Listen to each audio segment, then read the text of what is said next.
I never met the guy, but there was a dozer operator for a neighbor ranch here that had dug a bunch of those NRCS ponds.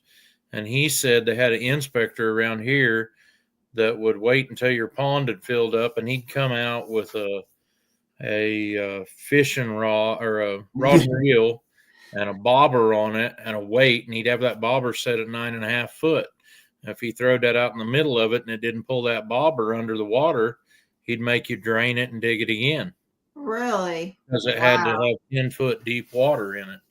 And I know some of the ones that they did that way, they dug them into the rock so good that they didn't have any water in them. Right. And person who knew what they were doing could fix that. And I had one of them on a place I had bought, and when I sold the place, I sold it to the people that guy worked for, and inside of about 3 hours of working with these dozer up there, he fixed it, and it had been sitting there for 40 years and never held water. Yeah. We got one right down the road where they came in with a dozer. Guy did a beautiful job building this pond. You know, it was in the Flint up here. I go, too deep. You know, they got into chunk rock. I knew, you know, I knew it whenever they were doing it because I've done too much work up in this country. And they trucked in a bunch of clay. So they had all this clay out there, and boy, that dozer, he laid that clay in there real nice in that pond and everything like that, and all up around the edges and stuff. And I go, let's see how this works. It's right by the road, so you can drive by and look at it. Well, that dude's been it's been quite a while. It's been there, and I think it holds about a foot of water. You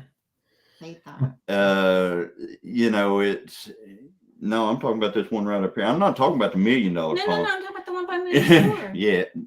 Right down the corner by the road, Yeah. Well, it's right up here. But anyway, right here. Right. What happened was when it rained so hard that it dug ruts through the clay all the way down to the base of the pond, and the clay ran into the bottom, and the bottom of the pond holds water, but when it gets up to those ruts, it just runs right through it. Yeah. So it won't hold.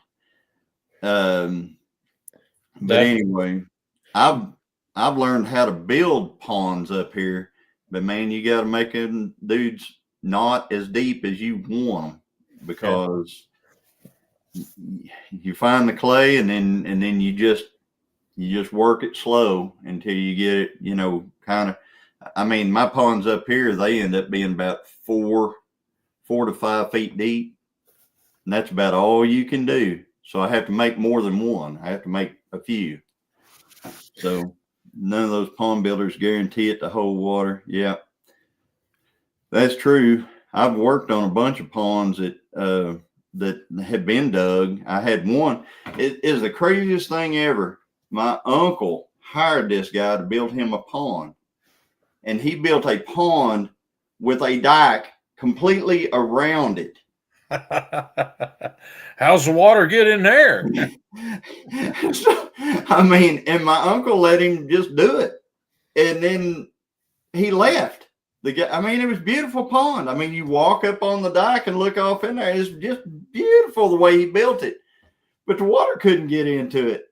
And the only water got into it was what rained right on it.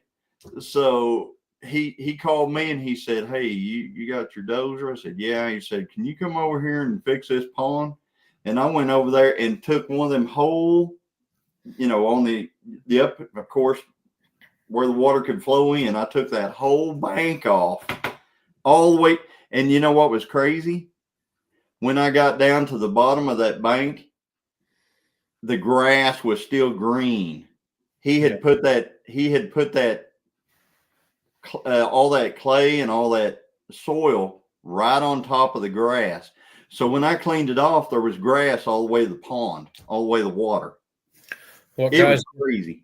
What guys get into around here when they go to trying to dig a pond is sometimes you'll get into a little vein of triple I, and it is some chalky looking stuff. Triple I is actually a mineral that they use sometimes in products like concrete and things like that. But when they refine it really fine, what they sell Triple to be used for is to polish chrome. And as far as I know, the only outfit in the United States that mines it still is at Seneca, Missouri. And they used to fill rail cars with dried, refined, bagged Triple, and that was its major use, was to polish chrome with. But it's porous, and it won't hold water. If you get off into a vein of that stuff, you have to dig it out a little bit and then cover it up with something really good. And a lot of people will get into that kind of stuff. But we get into that same rock you was talking about. You get into either just big boulders or clay that has a lot of them boulders in it, and it won't hold water.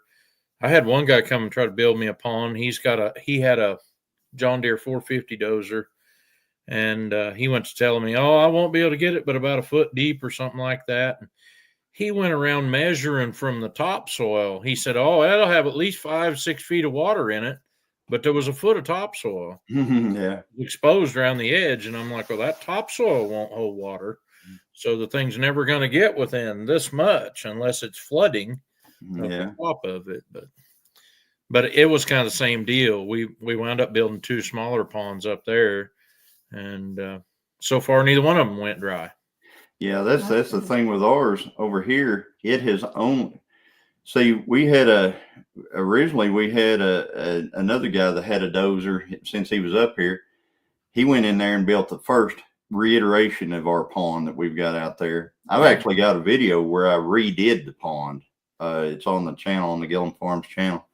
But he did it, and it held water for several years. And then we got really dry 2 years ago. You know, the drought from 2 years ago when hay was $160 a round bale and all that stuff. People were looking for hay everywhere.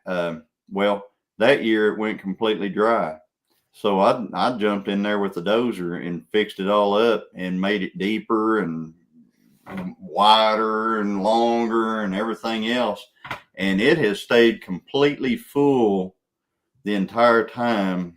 Now, whenever I have cattle in here, it probably won't be as full all the time, but it has held water completely full ever since then. All right. Good night, Ginger. Thanks for coming in. And see everyone at Creekside Chronicles in the morning, she says. Western Oklahoma, the pond problem is gypsum. I've seen ponds 30 feet deep drain overnight. If a cavern opens up, then they fill back up usually. That gypsum's kind of like what that Triple is. It's about the same consistency. Yeah. Well, guys, we've been on here for 2 hours and 22 minutes and 43 seconds. And so and Paul's still here. And Paul's still here. I can pick that. But it was a lot of fun today. We had a lot of fun at the barbecue. JL's, we got to meet a lot of folks and have a lot of fun. Hey, Kevin, good seeing you. And but we're going to hop off. Thank you, and everybody go over to Creekside Chronicles in the morning. Check that out. Their devotionals, 8:30 Central. On Monday night, we'll be digging in the Word with sisters. Check that out on Christine Mrs. Glliam Farms, Ginger at Not For Nothing Homestead, and Nana 9 Acres. So check those out. And of course, I think Paul will be live next Saturday night, right? Yep. About 8 o'clock. Paul will be live next Saturday night. We'll be live on Thursday like we usually are. So anyway, guys, we will talk to you. What's 22.2K? 2 hours and oh, yeah. Oh, thank you. Oh, yeah. Oh, that's awesome. So anyway, yeah, we had a. Hey, Lacey. I guess we had a video go real good right today. I guess that last auction video has done amazing so far. So anyway. Well, everybody, good night, and love all you guys, and we will talk to y'all later. Bye-bye, guys. Bye. Good night. Thank you all. God bless. Good night.